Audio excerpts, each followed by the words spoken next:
যারা নোয়াখালী প্রকাশ্যে মসজিদে কোরআন চর্চার উপর হামলা করার পর এখনো কাউকে গ্রেফতার করতে পারেন না, তারা জাতীয় নির্বাচন সুষ্ঠুভাবে করতে পারেন দেশের মানুষ তা বিশ্বাস করে না।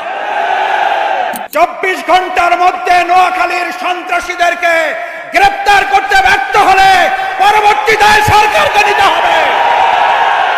সম্মানিত ভাই এবং বন্ধুগণ, আপনারা জানেন 2024-এর জুলাই আগস্টের গণ অভ্যুত্থানের মাধ্যমে যে নতুন বাংলাদেশ আল্লাহ সুবহানাহু ওয়া তাআলা আমাদেরকে উপহার দিয়েছেন, অসংখ্য শহীদ, হাত এবং পা হারা পঙ্গুত্ব বরণকারী জুলাই যোদ্ধাদের মাধ্যমে সেই বাংলাদেশকে মানবিক একটি বাংলাদেশে বিনির্মাণ করার জন্য বাংলাদেশ জামাত ইসলামী শুরু থেকেই আমরা আমাদের কার্যক্রম পরিচালনা করে আসছি।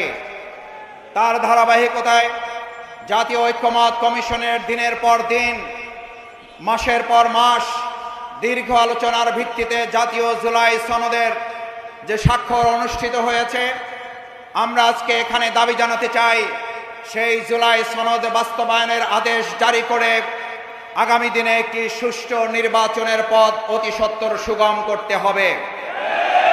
যারা আগামী দিনে মানুষের সুষ্ঠু ভোট নিশ্চিত করতে চায় না, তারাই জাতীয় জুলাই সনদের আইনি ভিত্তি দিতে চায় না।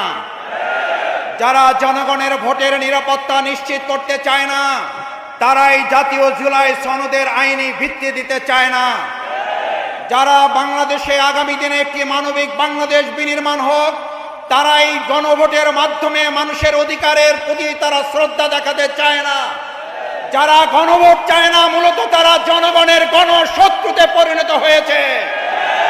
গণভোটের বিরোধিতাকারীরা জাতির শত্রু, জনগণের শত্রু।